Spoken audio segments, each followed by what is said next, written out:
Hi, I'm Drs Khan, the Long COVID MD. I'm a physician with Long COVID, and I've applied all of my medical expertise to my recovery. Luckily, it's working, and I want to share what I've learned with you. On this podcast, I help you understand your body and understand the healthcare system so you can move your own health forward. We've got a lot to talk about, but remember, nothing I say here replaces personalized medical advice from your healthcare team. Let's get started.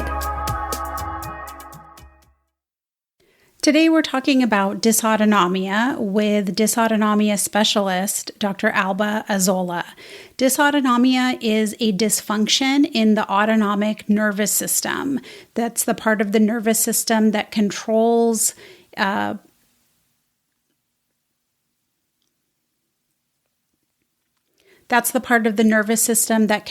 mechanisms and reactions in our bodies that we don't have conscious control over. Dr. Azola has taken special interest in dysautonomia and the way that it impacts people with long COVID and myalgic encephalomyelitis. Dr. Azola is assistant professor in the departments of Rehabilitation and Physical Medicine and Pediatrics at the Johns Hopkins School of Medicine. She's the director of the Long COVID Chronic Fatigue Syndrome Clinic and the co-director of the Hopkins UT Southwestern Brain Health Program. She's a co-investigator in several NIH and CDC-sponsored studies on long COVID as well, and as part of the American Association of Physical Medicine and Rehabilitation PASC Collaborative, that's the post-acute sequelae of COVID, she's authored several guidance statements on managing long COVID symptoms, including fatigue, dysautonomia, and cardiovascular complications. I am so grateful that she was able to join us today. In our conversation, she explains what dysautonomia is, the multiple ways that dysautonomia presents, and potential avenues of treatment. Without surprise, the key is personalized, tailored care. She explains it a whole lot better than I do, so without further ado, here's my conversation with Dr. Alba Azola. Dr. Alba Azola, thank you so much for joining us at Long COVID MD. How are you doing? I'm doing well. Thank you so much for having me. You're joining us from your clinic office at Hopkins, right? That's right.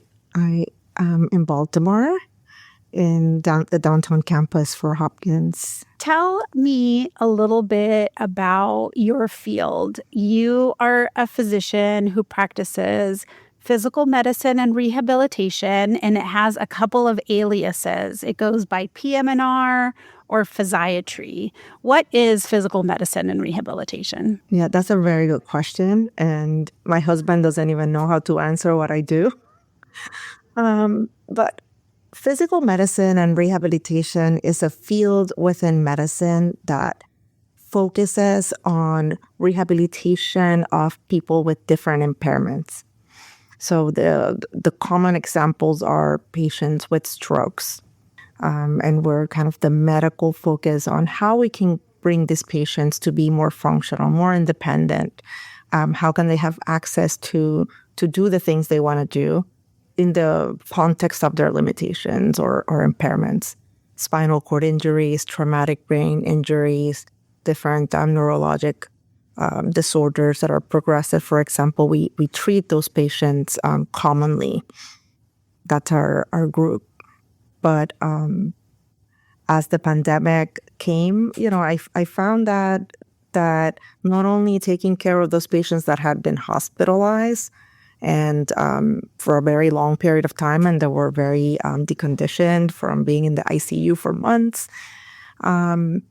I also found this new group of patients that have very severe impairments and that also need a physiatrist to help them, find a way to improve their quality of life and function. Yeah, so tell me more about that. We're seeing physiatry and other rehabilitation specialists like physical therapists and occupational therapists interested in long COVID and contributing to treatment strategies for patients like us.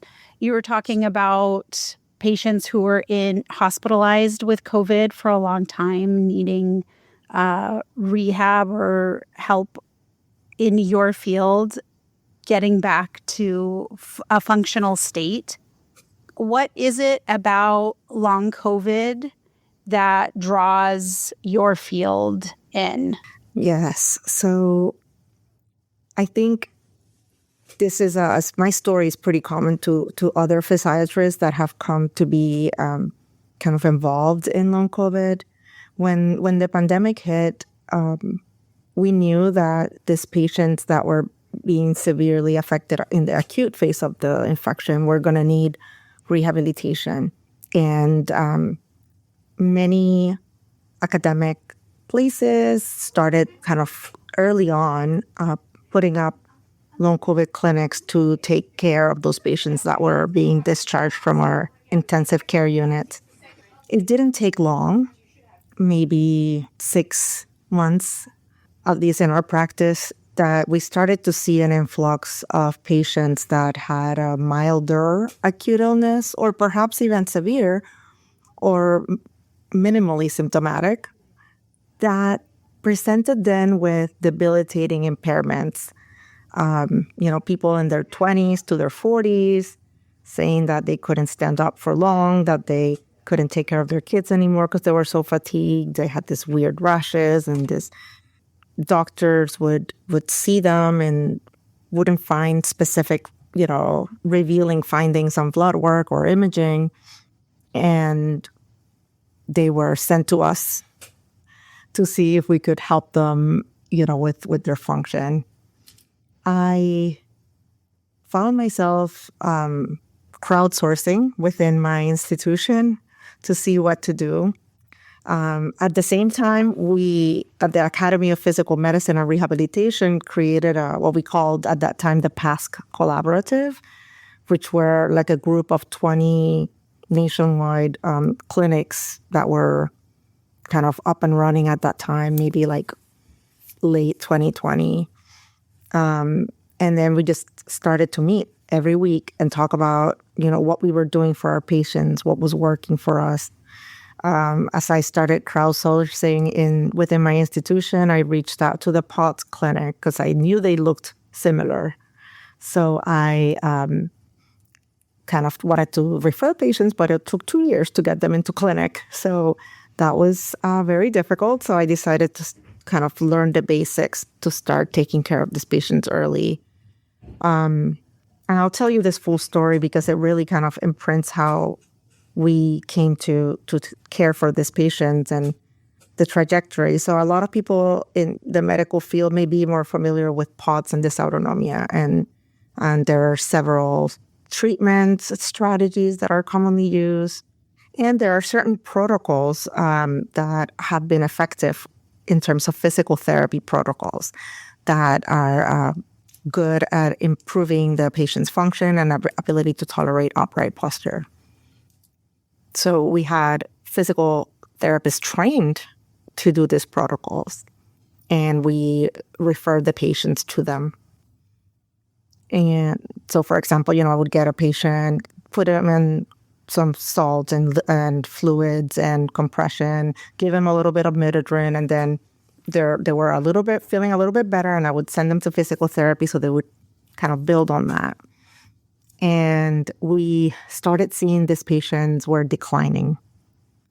So I would send them to physical therapy. I would see them 2 months later, and they would come with loss of function, needing more help with their ADLs, having less time, spending more time sleeping, all kinds of decline, which was a surprise because to physiatry, movement is medicine, and it is a principle that it's important for other types of fatigue, like post-chemo fatigue or depression. Those things, there's good evidence that exercise improves that. But this group of patients were doing poorly, so we kind of had a big meeting, and we have to change the plan. And I was able to, started suspecting that this is more of a fatigue. I started reading about ME/CFS, and I reached out to Dr. Peter Rowe, who's an expert on ME/CFS, who's been doing this work since the early 90s. And he was able to kind of give us the path to take care of these patients and the importance of pacing and rest. So the same thing happened to these other centers, and we were all talking about this post-exertional malaise, how these patients were, doing worse if they pushed through. And it's kind of sad, but we were like rediscovering America. This is principles that people with ME/CFS have known and understood for a long time, but the medical community at large is not familiar. So yeah, it was interesting. And then the ME/CFS community was very welcoming to give us their input. And, it's a big paradigm shift. So we're still in the midst of it. But the people who saw that firsthand and in that time, and we started to see what was happening on the ground with these patients that were getting physical therapy, we had to, shift the way of thinking. So I think physiatry as a specialty, it's used to working in teams. A lot of these patients have a lot of subspecialists within their team. We're used to focusing or being very patient-centered and focusing on what's important to the patient and how we can provide a path to get there, right? How can we, with medical interventions or other interventions, how can we get the patient to do what they really want to do? So I think those principles really come in handy when you have this chronically ill patient population that is very limited in their function. It's not a small thing to shift your point of view. And I want to take a moment to acknowledge what a big move that was for you to participate in, to say these are the skills that we have, and this is the approach that has worked for us for so many years, not only as individuals, but as a whole medical field. And we're going to shift that perspective and that approach because it's not right for patients. I think, that point in and of itself has been a sticking point for me as a patient and a physician who wants to kind of rattle my colleagues and say, just because you've been doing it this way for this whole time doesn't mean that's how we should continue and doesn't mean it's right for this patient population. I also wanted to just thank you because it shows a lot of, I don't know another word for it, but wisdom to use your skills selectively. This whole idea of movement is medicine. Like, how do we do that as a blanket statement, or do we approach this specifically tailored for each patient's condition? So thank you. And thank you to your collaborators for spearheading this movement. And thank you to Dr. Rowe for collaborating too, and you guys listening to the insights he had. So talk to me about, we talked, in what you were just saying about dysautonomia. I wanted to clarify ADLs. ADLs are activities of daily living, just, being able to get up, bathe yourself, get out of bed, make yourself breakfast, if you're lucky, go to work. Wash your hair. Which was so hard for us. This was so hard for me. I was just looking back at pictures of when I chopped my hair off in 2021 because it was too cumbersome to wash, much less color. But there is a difference, it sounded like, between dysautonomia, POTS, and fatigue. We hear a lot about nervous system dysregulation and dysautonomia. Can you explain to us, give us a primer, what is dysautonomia? Yeah, that's a very good question. So I'm going to give a kind of oversimplified view, but hopefully we can like build on that. So basically, the autonomic nervous system, it's the part of our nervous system that is in charge of all the things that happen without us thinking about, like digestion, going to the bathroom to urinate, when to do that, how to coordinate all the organs that are involved. It helps us regulate temperature. What are the appropriate responses to the change in temperature that our body needs to do. It allows us to go from a laying supine position to a standing position and coordinates all that needs to happen. It helps us have appropriate responses of our cardiovascular system when we're exerting ourselves. So basically, it kind of keeps everything in check. In long COVID and in a lot of the other kind of post-infectious syndromes, we see a dysfunction of the autonomic nervous system. And people usually think about it as POTS, and I think it's a easy name to remember and catchy, but POTS is just one type of autonomic dysfunction.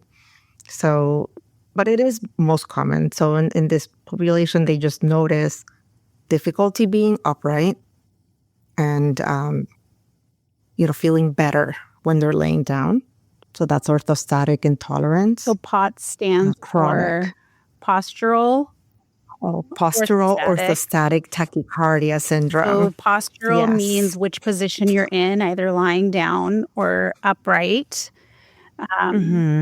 Orthostatic refers to our blood pressure, right? Tachycardia refers to our heart rate. So there is an issue involving all those three things. Correct. And in that example, since it's very common, you're laying down and then you go to get up.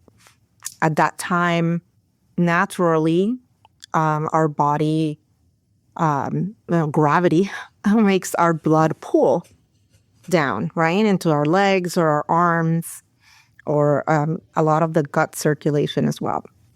And what happens in response to that in a normal person would be that the blood vessels in your lower extremities and your abdomen and arms will contract so that there's not as much blood pooling in those areas.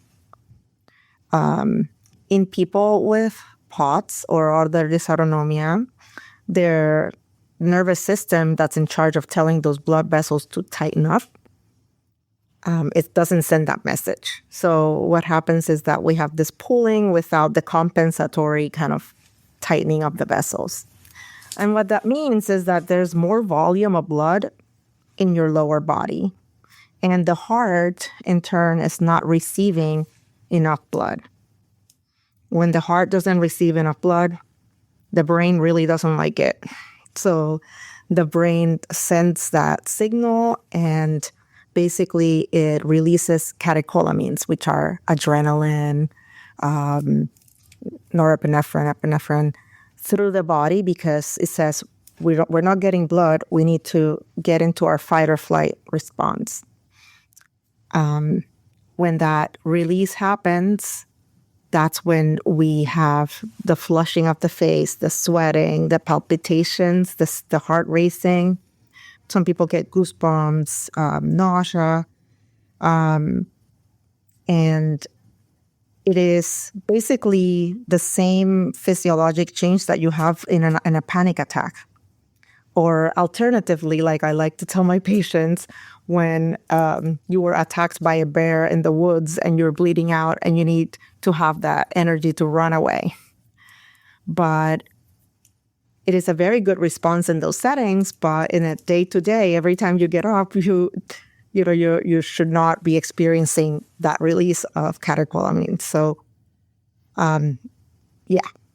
basically it's an appropriate response when it's needed, but in this case, we're just not compensating and preventing that from happening. So yeah, very commonly you have those symptoms of the release of increasing catecholamines, but you also have symptoms from the decreased perfusion of the brain, like the worsening brain fog, the changes in vision, all of that comes from that aspect. So yeah, basically that is the basic physiology of what's happening during standing in a person that has POTS or autonomic dysfunction. It was so frustrating and confusing, particularly in the early days when my symptoms were not diagnosed and were very strong. I hated feeling like a bear was attacking me every time I tried to go to the bathroom or tried to talk to somebody or sit up in bed. I know people who, have wake up from sleep feeling like they had a panic attack and blame themselves for just quote unquote being anxious. It's like panic attacks don't wake you up from sleep. That's not typically what happens. Is POTS the only type of dysautonomia? Yeah, so like I was saying, it's a very common one, but there are others. There's neurally mediated hypotension. In those cases, that patient doesn't necessarily see that brisk elevation in heart rate, but actually has a drop in blood pressure, which causes a syncopal episode, which is passing out. So that's one. There's a lot of other ones, but just to be a little bit less specific and more general, you can have also elevation in heart rate and elevation in blood pressure, both.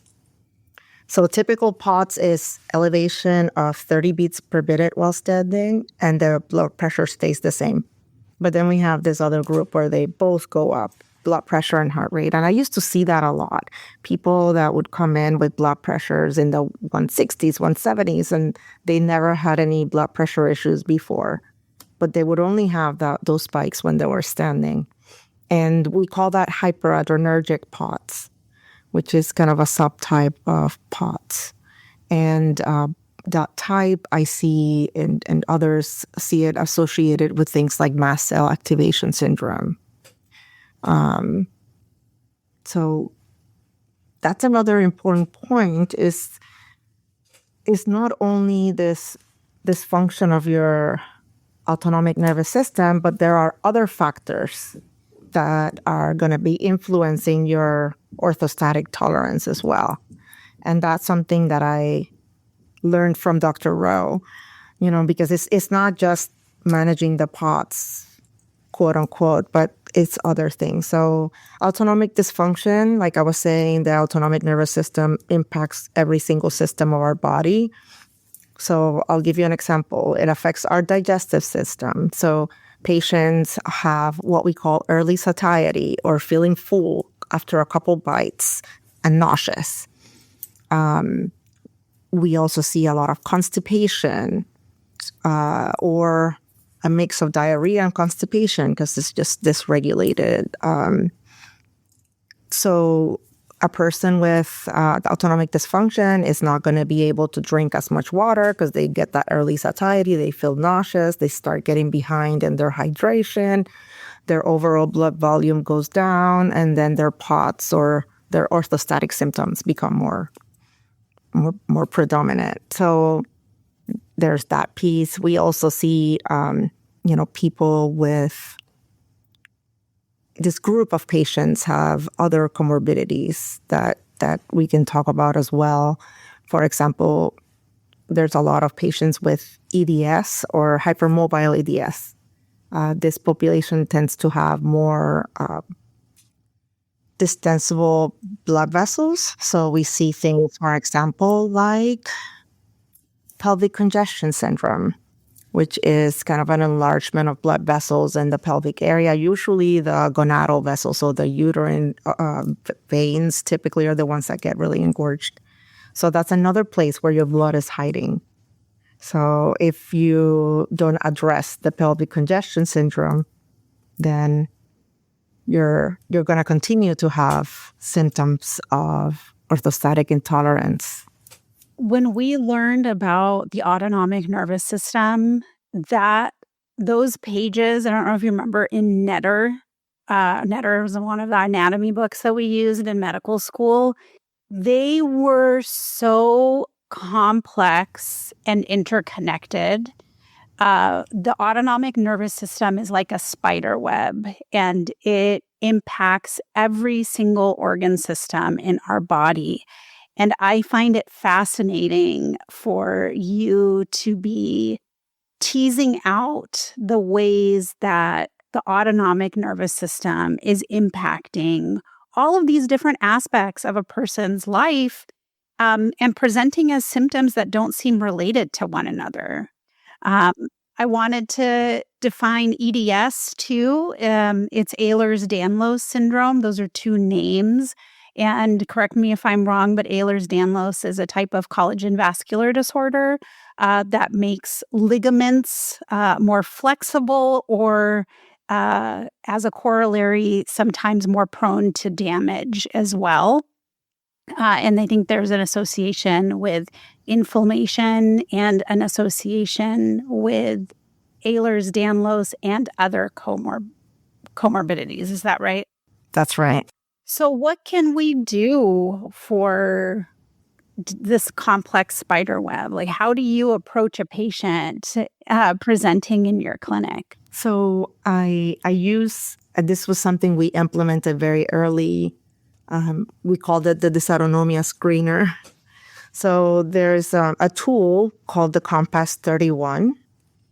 The Compass 31 was designed to assess the severity of autonomic dysfunction.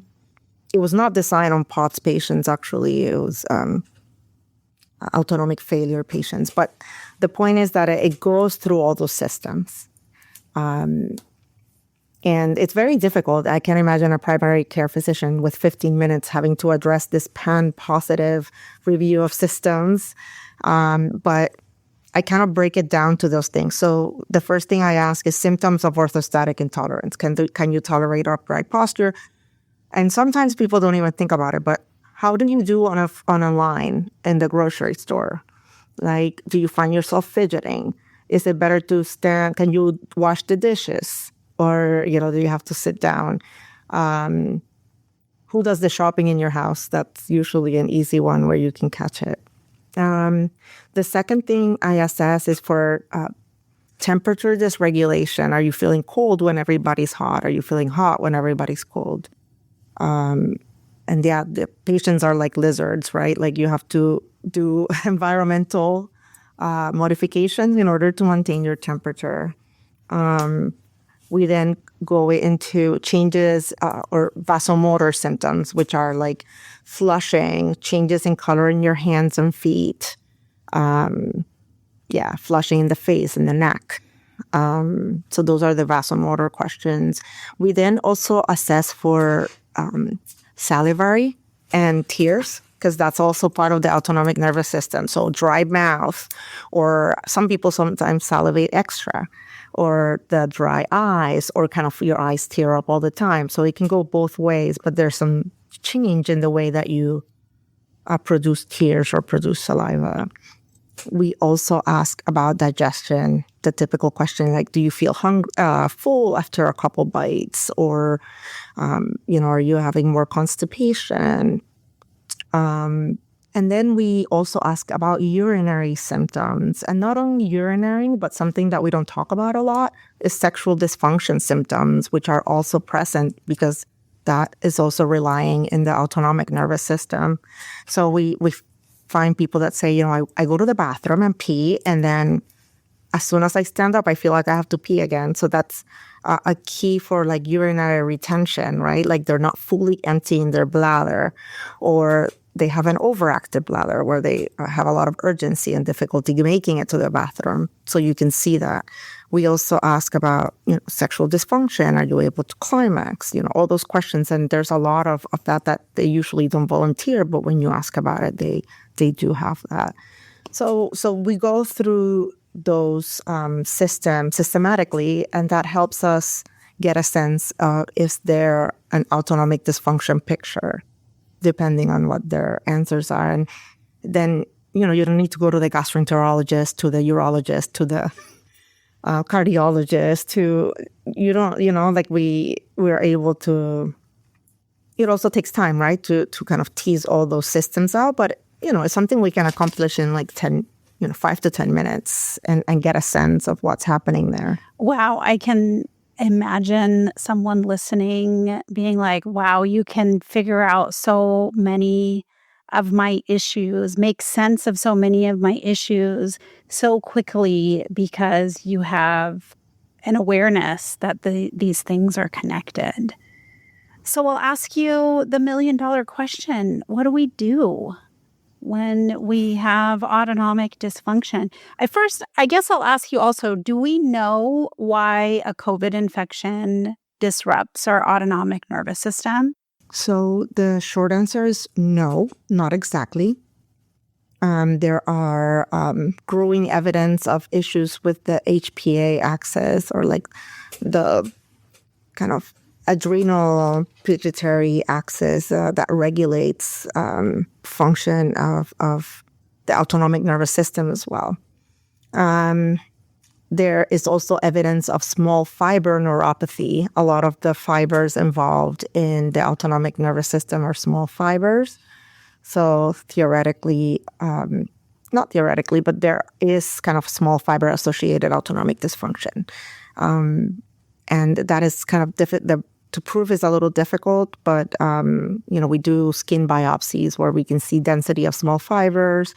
We also look at the small fibers that go to the sweat glands in the skin and see if there's denervation of the sweat glands. So there are ways to determine if that's kind of one of the ones that's playing a main role in your autonomic dysfunction. So what I'm hearing you say is that it could be a problem with the central messaging component that the messages that the brain sends to the adrenal glands and the pathways that messaging system might be disrupted, and also more peripherally in the routes that our nervous system travel, those might be damaged. So the messages might be damaged, the signals and the roads, I guess, or the paths there. And also there may be a role of endothelial dysfunction as well. That can be playing a role. So there's many different kind of potential ways that it can be doing it, and it may be a little bit different on each person, right? So also not to forget, I keep bringing it up, mast cell activation syndrome. Tell us about that. Yeah, so mast cell activation syndrome, it's a contested diagnosis.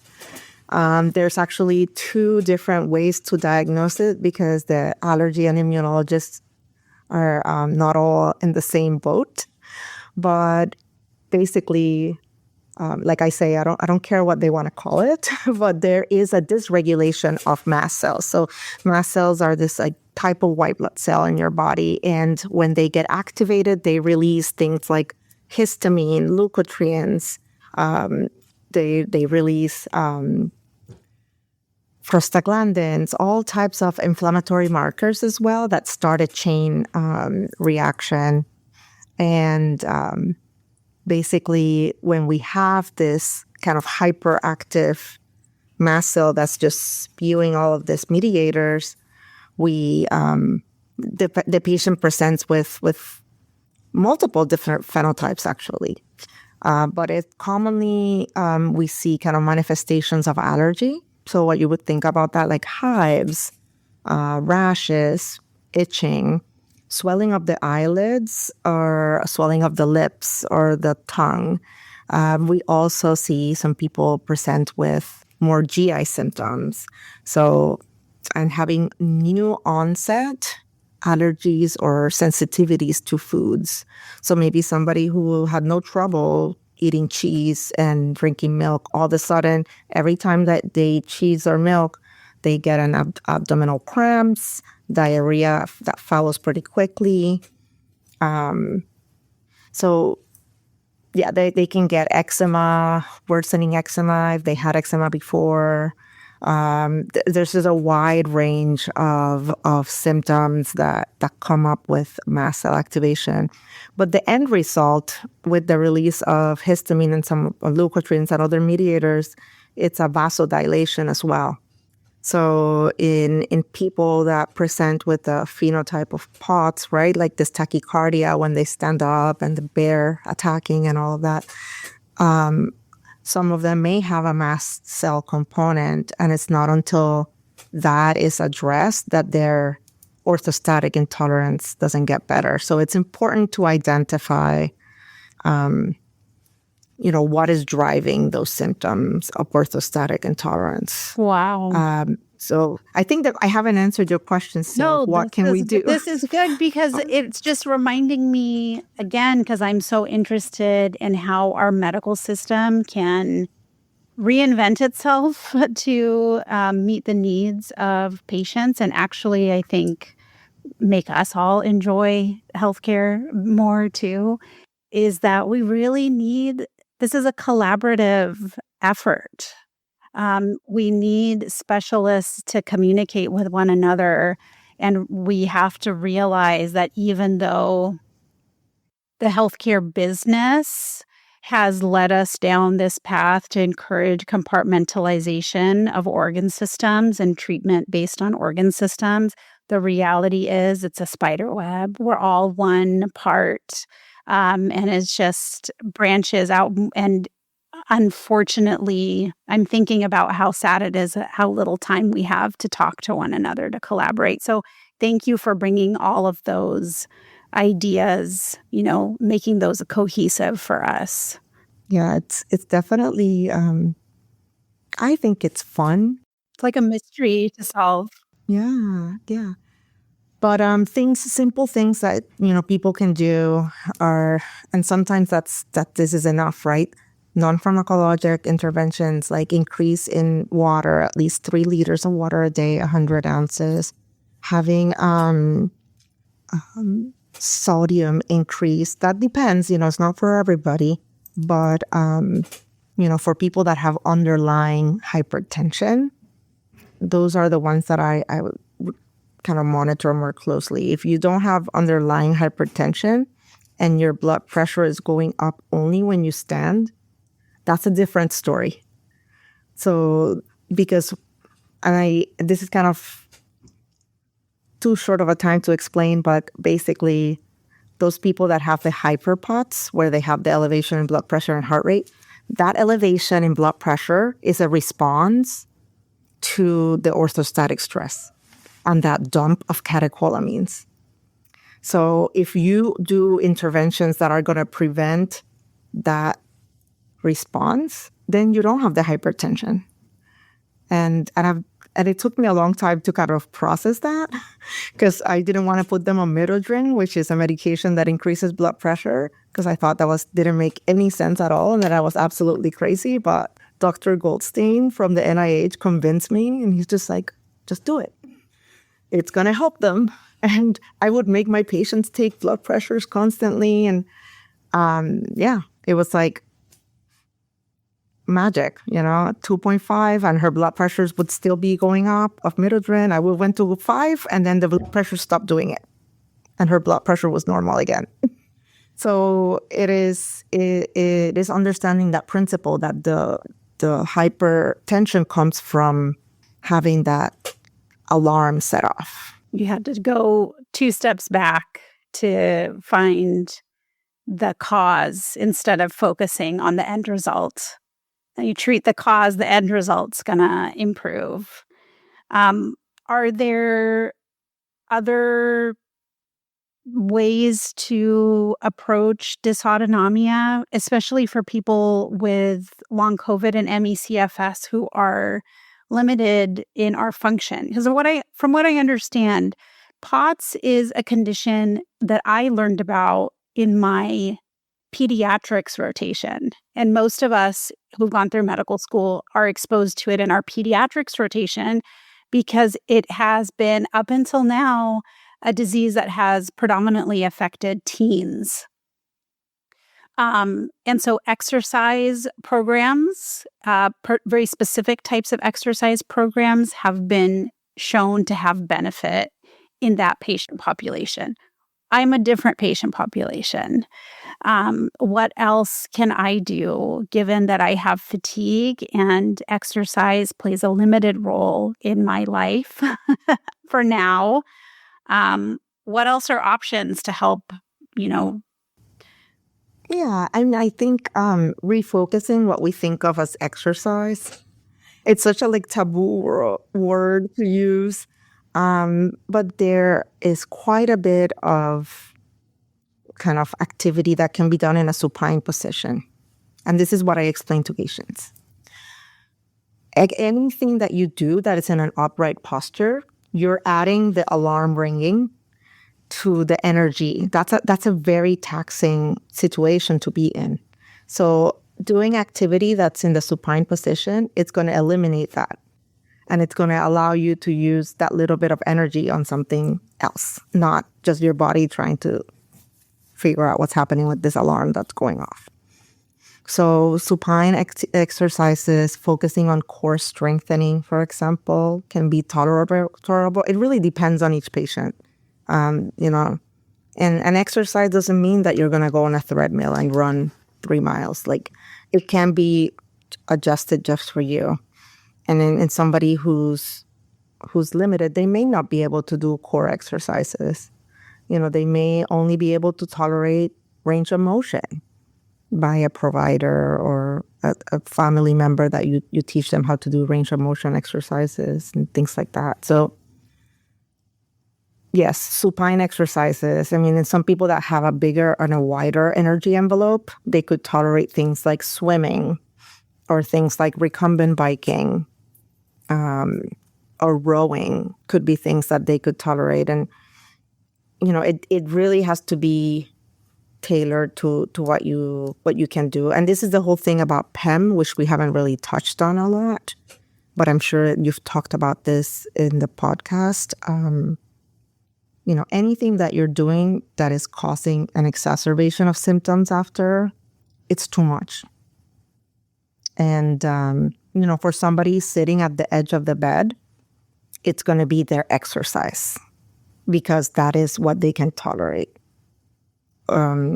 So, yeah, I think it's a word that gets a lot of baggage, but, I think that if you think about it that way, doing the laundry, a lot of people can't do that. You need to break it down into smaller pieces, folding, sitting down, a little bit at a time. Somebody else has to put it away, the clothes, so it's a lot of steps, right? So that is activity, that is exercise for some that are not able to tolerate more. And it's not nothing. Right. Just because you're not running a marathon doesn't mean you're not moving your body. I have been in periods of health where I have tried a supine Pilates machine, totally overdid it because no matter how much I tried to explain to the trainer not to push me too far, I pushed too far. There's been other times where I am lying down in bed and moving my ankles, or just rolling them around. Those are both exercise. And the moving my ankles was more therapeutic to me than overdoing it on a classic exercise program. So I think that is a really important point to make, that you're not doing nothing. This is worthwhile, and it is an effort that your body sees. Yeah, more compassion with your body, and kind of honoring, what it's doing. It's healing. It's working really hard. The other thing to be aware of is that, you're gonna you feel good when you're doing it. Yeah. You don't really realize you're overdoing it until you're in crash PEM in the bed feeling horrible. So I always tell patients to reserve 30% for recovery. So like save that little bit for recovery. It's that one more task that really gets you into PEM. It's like saving a little It's so bit. hard to do. It's like not eating the last piece of cake, right? Or not. Yeah. I don't know if you remember that marshmallow experiment that Stanford did a long time ago with kids, and it was trying to teach them self-control or study self-control. And they gave little kids 2 marshmallows or 1 marshmallow and had them sit with it in a room. And I just have that image of how hard it is to not eat that marshmallow and what kind of strength and fortitude those kids who were able to follow through and not eat it had. It's hard. It's hard to not do something, especially when, like many of us with long COVID, we're pretty athletic before we got sick. And from what I can tell from people listening to this podcast, even if they weren't athletic, they were really ambitious and were used to pushing themselves. So that is that's a paradigm shift for us to modify. So in a dysautonomia clinic that you participate in, you evaluate patients for signs of dysautonomia in different organ systems. You offer sort of non-prescription medicines like water intake, sodium intake to help improve the blood volume, and compression to help return the blood to the heart so that these changes in heart rate and blood pressure are softened. You've talked about Midodrine, which is a prescription medication that helps bring your blood pressure up. I'm assuming there's a few other medications in your armamentarium. Do these help? Like, are people getting better? Yeah, I mean, they definitely help. It's not cure, right? We're basically kind of tricking the system to help you tolerate more upright posture. So, things like Midodrine that we explained, it's kind of like the analogous to compression. And then we can do Florinef or fludrocortisone, which is kind of helps your body retain some of the sodium in the water that you're drinking. So it expands the volume. We do things like propranolol or other beta blockers that can slow down the heart rate, or ibabradine for those that have low blood pressure and high heart rates, because that one doesn't affect the blood pressure as much. We use things like mestinon, which it's a medication used for a syndrome called myasthenia gravis. It's an old medication from the 1950s, which is very well known, and we know the safety profile, and we know that there's a lot of side effects, but in the right person, it can be really helpful because overall, what it does is that it increases the parasympathetic drive, so it kind of tones down that sympathetic drive. I don't know if you remember from med school, but that's pyridostigmine or mestinon is I'm having a brain fart. Is an acetylcholinesterase inhibitor, which causes increase of acetylcholine in the neuromuscular junction, right, for the people with myasthenia gravis. But there is also acetylcholine as a neurotransmitter in our autonomic nervous system. So it is both in the sympathetic and the parasympathetic, but overall it's more on the parasympathetic. So it increases parasympathetic tone, which is the more kind of rest and digest of both. It helps a lot with motility. So somebody who's having a lot of early satiety and constipation, that medication can be helpful with that. But it can also help with standing tolerance without rising or lowering blood pressure, which is nice because some people have, especially in the adult population, we have people with essential or, hypertension. And we need to find a medication that doesn't make their blood pressure high at rest. So that's a good one to try with them. But, in our clinic, we really go through a whole lot more than just the autonomic dysfunction, and Probably we can talk about that in another day, or you can cover it with other people. But I just want to mention that it's not just that, right? We have people with the mast cell activation and worsening allergies. We have people with immune dysfunction that we see, people that are not producing antibodies to protect themselves from certain bacteria, and they're getting these recurrent infections. We see movement disorders or thoracic outlet syndrome,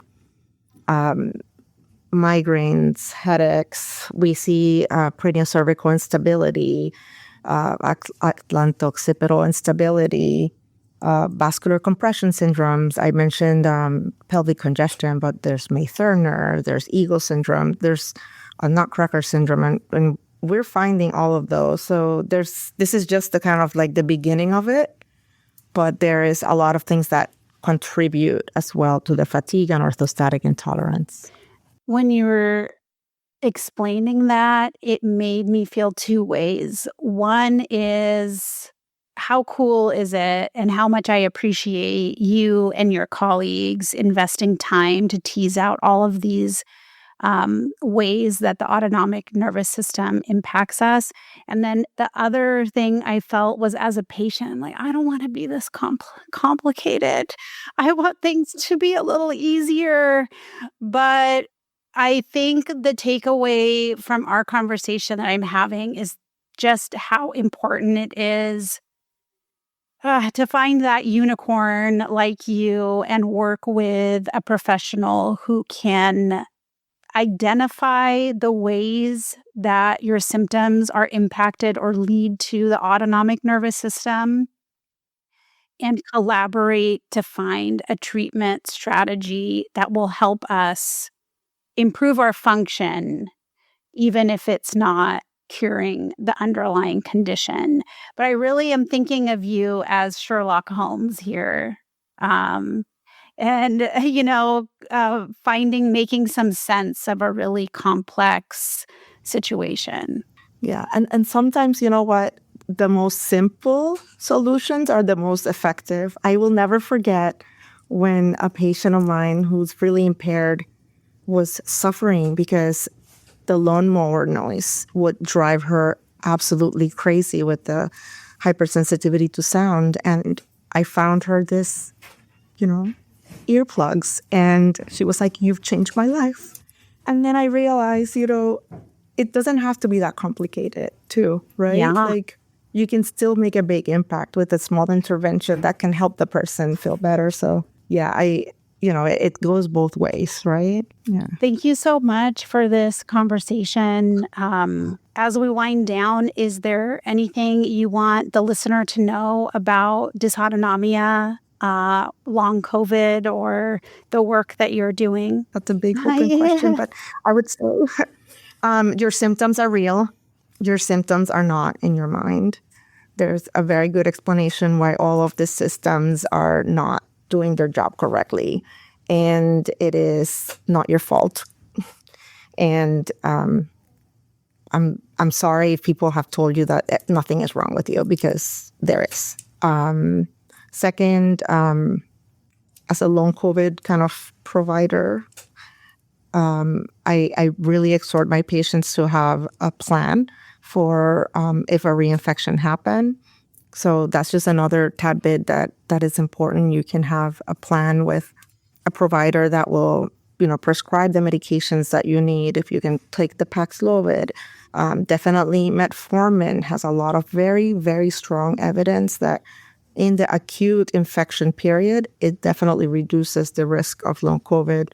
And in my patients, I've seen like a reduction of exacerbation of long COVID symptoms when they're treated in their acute phase. Things like medications that can help with the mast cell activation that is triggered by the acute infection. So taking your antihistamines is important. Anyway, so come up with a plan, because those infections can happen, and when the reinfection happens, that's not the time to figure out what to do. And then stay protected. Protect yourself. Masking is important because it's a simple way that we can show, protection to ourselves and protect others too. I think it's like a language of love to wear a mask. And I think that would be it. But find yourself a curious provider that is willing to listen. I think that's important more than whatever specialty they have or whatever degree they have. Somebody that's willing to listen and work with you in a team. Mm-hmm. Thank you so much. You're so welcome. Thank you for having me. Thank you to Dr. Azola for joining us on Long COVID MD. What a fantastic conversation. She is such a wealth of knowledge. There's a few takeaways I have. The overarching one is that this is a complex issue. Dysautonomia impacts so many organ systems. At the same time, it kind of simplifies and makes sense out of the many symptoms that we have that don't seem related to one another. So there is, frustration and strength in that idea. I think it is phenomenal for Dr. Azola and her colleagues to personalize care for each patient and help patients identify the ways that dysautonomia is impacting them.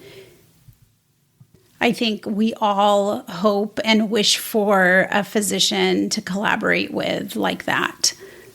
That being said, what resonated with you? Was there something in this conversation that made you start thinking about your symptoms in a new way, in thinking about your symptoms as related to autonomic dysfunction? GI problems and dizziness might be connected. How has your dysautonomia presented? What has worked for you? What hasn't worked for you? Have you worked with a physical medicine and rehabilitation specialist? Let me know. Email me at longcovidmd@gmail.com and find me over at Substack at longcovidmd.substack.com. I'll leave links to Dr. Azola and her colleagues in the show notes below, and you can find resources on Substack. I hope you're feeling well in this moment. If not, I hope you feel better in the next. Take good care of yourself, and bye for now.